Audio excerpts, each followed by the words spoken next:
You know, in the 1980s, there was exactly one movie studio that made movies about space vampires, arm wrestling for child custody, ninja-possessed aerobics instructors, Superman sequels for half the budget of the original, and they never apologized.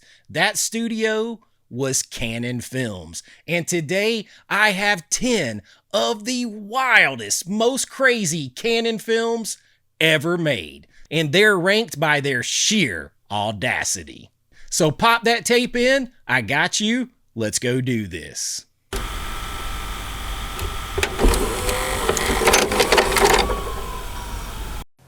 Canon Films presents an outstanding lineup of films for 1986 and beyond.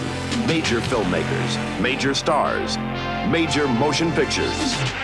All right, starting us off kind of easy, coming in here at number 10 from 1985 is Invasion USA. If you come back in here, I'm gonna hit you with so many rights, you're gonna beg for a left.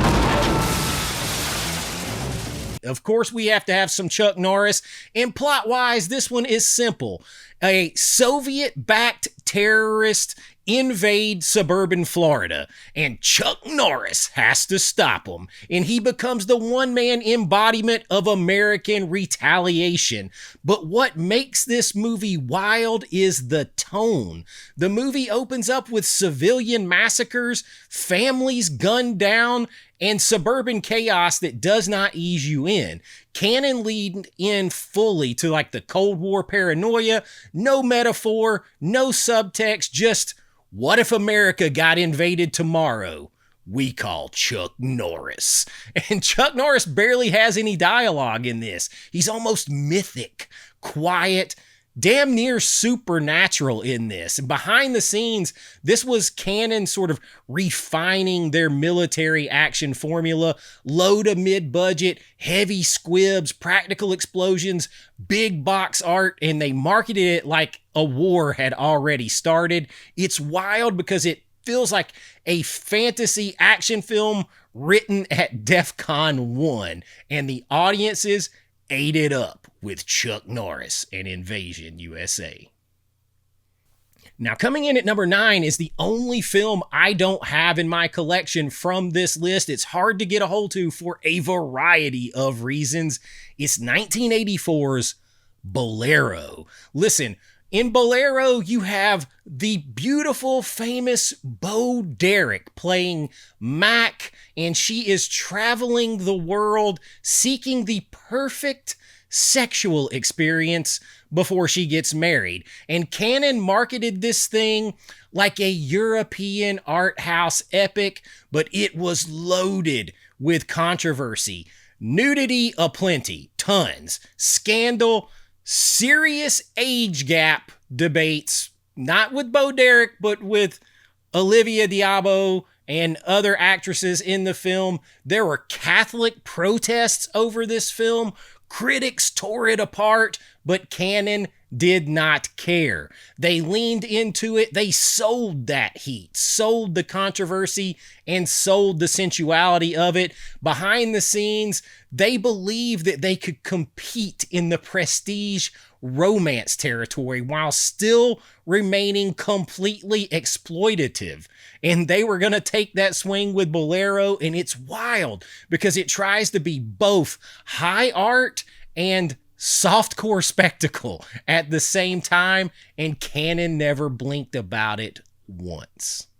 Now, at number 8 is one of my favorites. I don't care what anyone says about how wild it is, even me, it is over the top. Lincoln Hawks has a long road to travel. Welcome to the Arm Wrestling World Championship competition. He's a man who's never beaten the odds. Listen, meet me halfway across the sky, Kenny Loggins is singing. Over the Top is about Lincoln Hawk, Stallone as a truck-driving arm wrestler trying to get custody and reunite with his estranged son, and Canon treated arm wrestling like heavyweight boxing. You had a full tournament arc in this thing, corporate villains, training montages, emotion, Vegas lights, slow motion hand grips, going over the top on this thing. I am telling you, they even built a legitimate arm wrestling championship to market the film. It's wild because it's the definition of we can make anything we want to into a story that is a spectacle with huge names attached. And damn it, they did it. They genuinely believed it. They didn't treat it like a joke. They tried to turn it into Rocky with arm wrestling, and that commitment is part of the charm. 80s soundtrack rocking, Stallone. What can you say about it? What's not to like? It is damn fun. It is completely over the top. Now at number 7, turns the page to horror just a little bit, our dark comedy, however you want to look at it. This has 2 of my favorite people in here, and that is Bill Moseley and Carolyn Williams in Texas Chainsaw Massacre Part 2.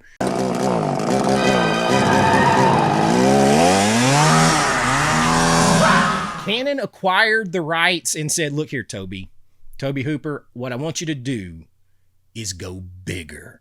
And he did. The original Texas Chainsaw was grimy, felt real, documentary style, leaning horror, hard to watch. The sequel, neon lighting, FM late night DJs, Carolyn Williams rocking it in here. I love her. Of course, I know her, and I know Bill Moseley in real life. Bill worked on my film. I loved him in here as Chop Top. Of course, you've got even more Canon 80s. Hell yeah, with the Breakfast Club artwork here. This thing is dark comedy. You got Dennis Hopper in here. Chainsaws, underground, carnival, neon lit atmosphere. It's grotesque. It's loud, satirical. It's almost Looney Tunes with gore. Canon did not sanitize Texas Chainsaw. They amplified it into something else. Behind the scenes, Canon was proving they could handle a major horror IP, and instead of playing it safe, they turned it into a carnival of excess that I like better than the original, and that's wild. Now, number 6 is maybe what I think is Sylvester Stallone's most underrated film ever, and that is Cobra from 1986. And this one feels dangerous. Stallone plays Marion Cobra Cobretti in his big lead sled, Mercury, a cop who doesn't believe in going by procedure. He doesn't go by the book or play by the rules, only justice in the kick-ass fashion.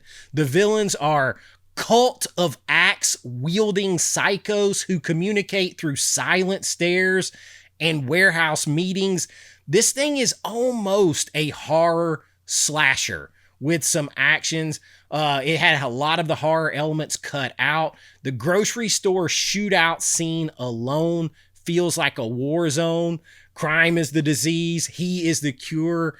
And what makes this wild is the mixed tones of the horror and the crime element and the 80s excess and the neon lighting. All of that is completely unfiltered.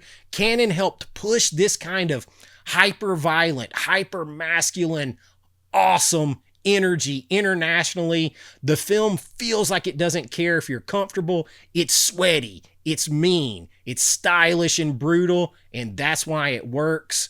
Cobra comes in at number 6. Now at number 5 is one that I just talked about on my very first episode of Bullets, Blood, and Babes that you all loved so much, so check that out.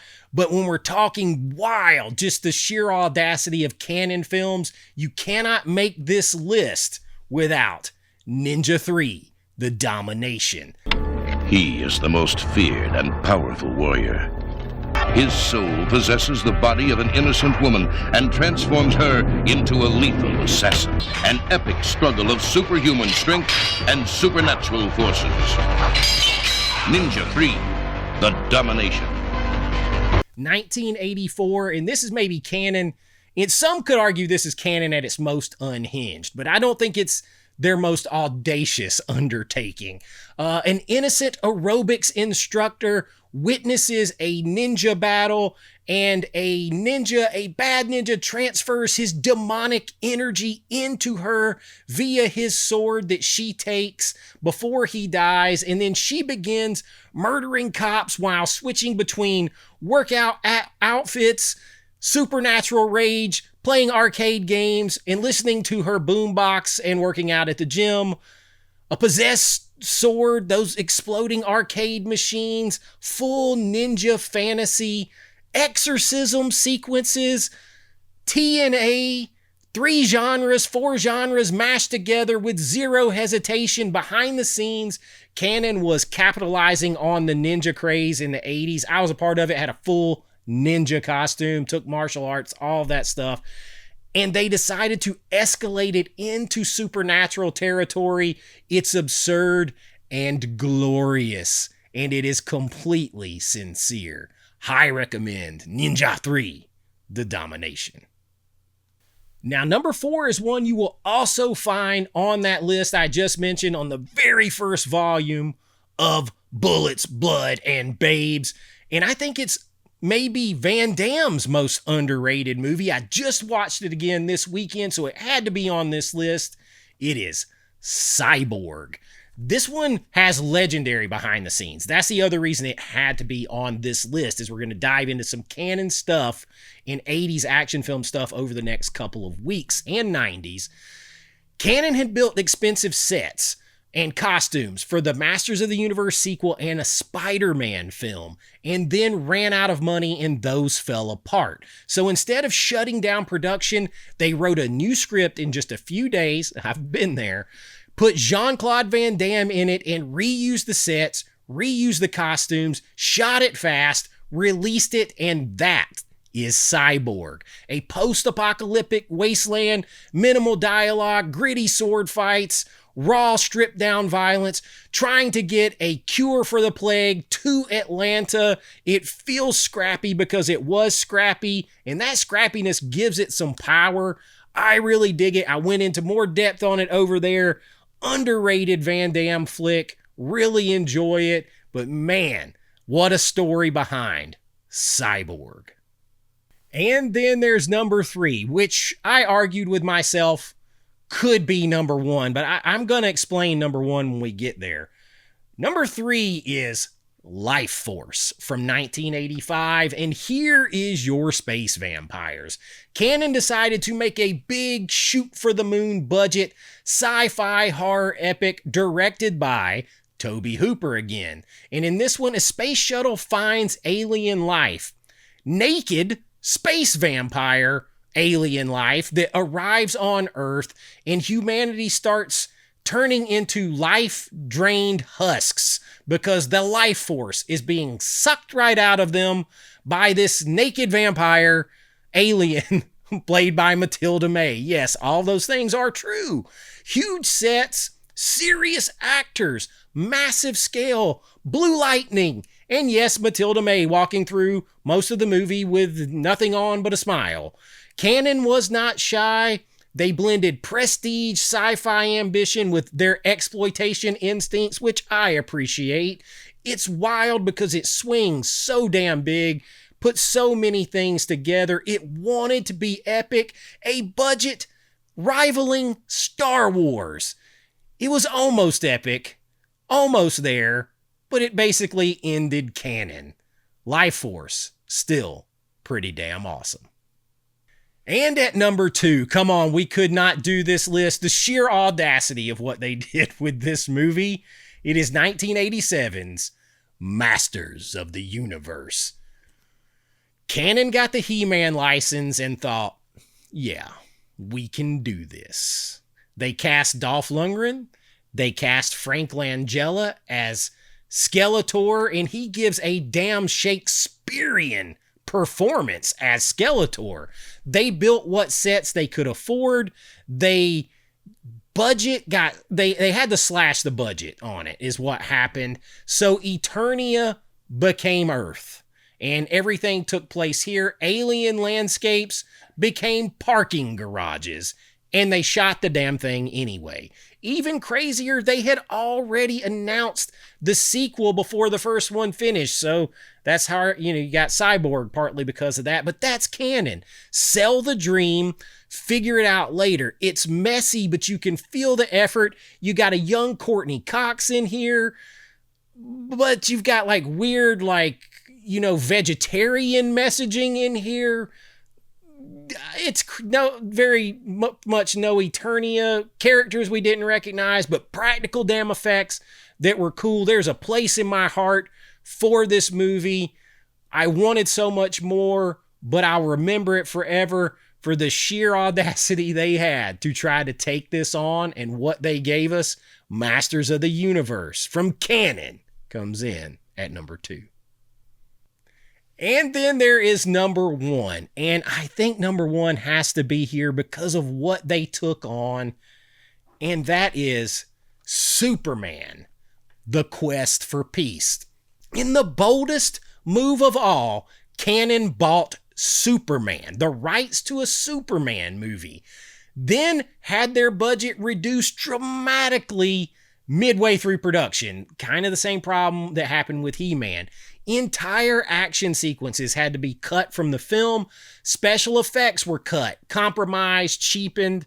Flying shots from earlier films were used, but they still finished the damn thing because stopping wasn't in their vocabulary. When they got the train on the tracks, it was rolling to the destination, even if the destination changed halfway there.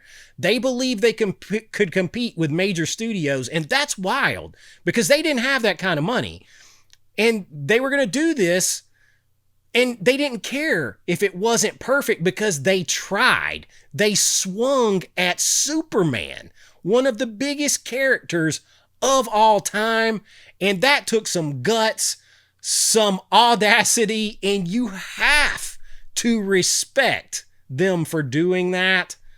But for that reason, Superman, The Quest for Peace, not a good movie. It comes in at number 1. The thing with Canon Films is they made movies like they were running out of time.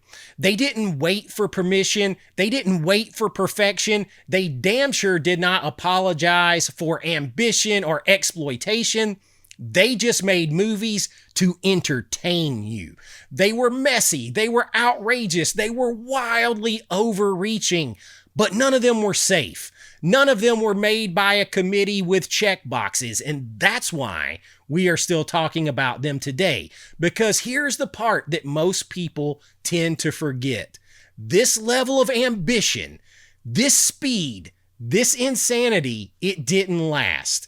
Canon didn't just burn bright, they burned out. They were die fast and leave a good-looking corpse is what they did. And the story of how they went from unstoppable movie factory to collapsing under their own momentum is even wilder than the films themselves. So if you think this was chaos, just wait till you hear what happened behind the scenes.